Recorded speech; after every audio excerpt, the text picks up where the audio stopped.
Straight ahead on News for Brockport, the woman accused of killing a Brockport woman appeared in court on Tuesday. Find out what the judge decided for her fate. Also, best-selling author Morgan Steiner visited campus. We'll tell you what she had to say about surviving relationship violence. And Brockport's Taco Bell got a facelift. We'll take you inside for a look at the renovations. News for Brockport starts right now.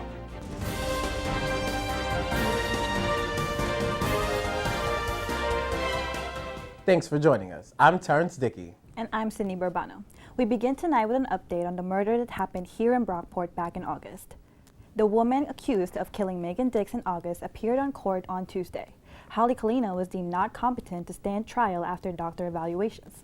Colino told Judge Shiano that she is competent and will refuse to take medication. The judge responded by telling Colino to prove that to the doctors. Colino has been ordered to receive mental health treatment for 1 year, where she will be confined at all times. A decision will be made in August of next year. Colino will stand in trial for murder if deemed competent by doctors. New York Times best-selling author Morgan Steiner, who writes about Black victims of domestic violence, came to campus last week to talk about how to survive relationship violence. Morgan Steiner talked about her own experience with domestic violence. She told the audience about how she ignored all the warning signs and how she found the courage to leave the abusive relationship. Morgan Steiner's lecture was a part of the American Democracy Project's Distinguished Speaker Series. ADP focuses on the role of public higher education to ensure that the next generation is well-informed and engaged citizens. Brockport students gathered together to celebrate different cultures last Friday at BSG's Cultural Overload event. There was food and drinks from several different cultures served while students enjoyed entertainment. OSAD performed and kept the crowd cheering. I am loving all of these cultural events here on campus. How about you? How do you feel about it? Definitely. I attended the Black Card Revoked event and it was really fun, super informative. And I'm just happy that they're having, these types of events going on campus. So couldn't be happier. Yeah, kudos to Brockport. Right. Speaking of Brockport pride, here's Cordell Cummings to talk about what Brockport football just did. Thanks, Sydney. The Brockport football team dominated Buff State over the weekend, 33-0. The offense has been getting a lot of praise, and justly so, but the defense has been just as good. This is their second consecutive shutout and third this season. Brockport only scored a field goal in the first quarter, but that changed pretty quickly after a 7-yard touchdown pass to Jerry Thomas. From there, Brockport would cruise to the victory while amassing more yards on the ground than total yards in the game for Buff State. The Golden Eagles are now 6-0 in conference play and will have a chance to clinch the title at home this weekend versus Alfred. The women's soccer season unfortunately came to an end on Saturday after a 3-0 loss to SUNY Cortland. The Golden Eagles played well in their first half by keeping the game scoreless, but things began to unravel in the second. Cortland capitalized on a penalty kick 45 seconds into the half. The Red Dragons would go on to net 2 more goals in an 8-minute stretch to put the game out of reach. Brockport finished the season 9-7-2, but they seem destined to have a good future. Freshman Sarah Covell led the team with 6 goals this season. While the women's soccer season ended, another is just beginning, with the men's hockey team lacing it up for their home opener. We take you to the ice where the 1-0 Golden Eagles were facing Newman University. Early in the first period, Brockport's Tim Kylich gets slammed into the boards, but he stays on his feet and tries to wrap around, and he misses, but the puck ricochets not once, but twice to Danny Rock for the slap shot goal. What a great name. He was born to be a hockey player.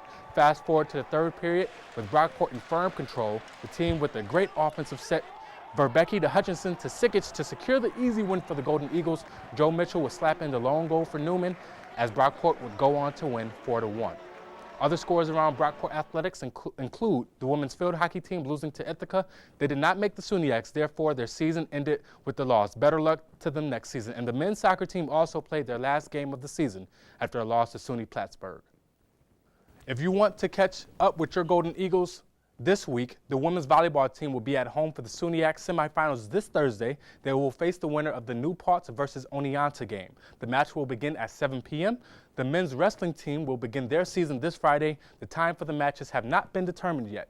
It should be a good season for them, though, so they definitely are something to look forward to. From the sports department, Cordell Cummings, News 4 Sports. Thanks, Cordell. Next, we have some good news for the college at Brockport.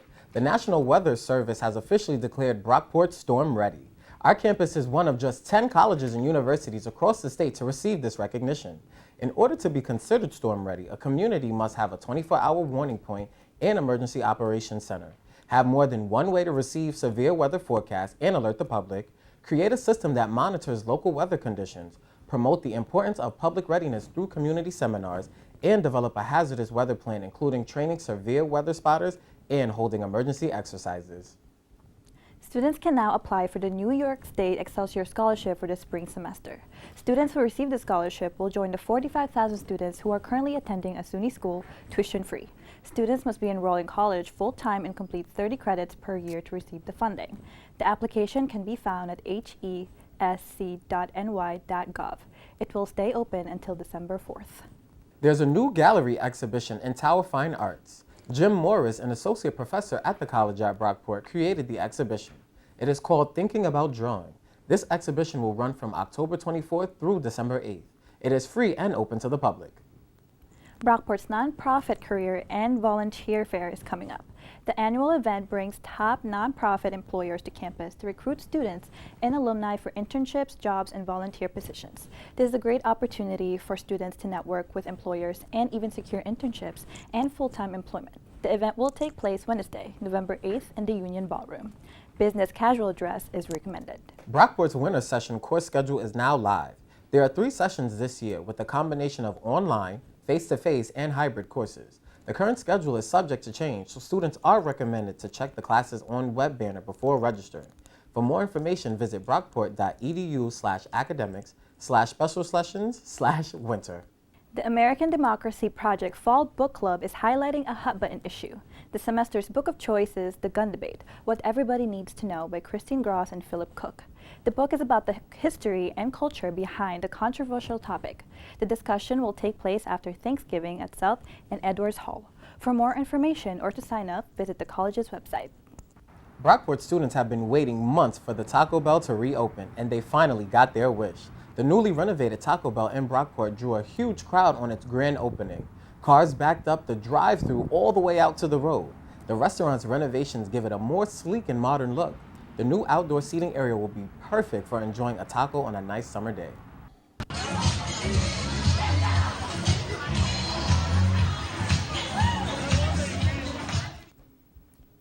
Teachers at Brockport High School surprised their students with some fun on Halloween. During lunch, the teachers broke out into a choreographed dance routine to Michael Jackson's Thriller. Teachers were dressed in Halloween costumes. The students seemed very amused, and many took out their phones to film the flash mob. This will surely be a school day to remember for years to come. Stories like these just warm my heart because it still lets us know that there's teachers out there that are willing to go like the extra mile for their students to make them smile. So I love it. I just love it. I do too. Personally, I really love this story because back in my high school, shout out to Hutch Tech, my teachers actually did the same thing for Halloween and Christmas. Oh, really? So I remember those memories, and these students will too.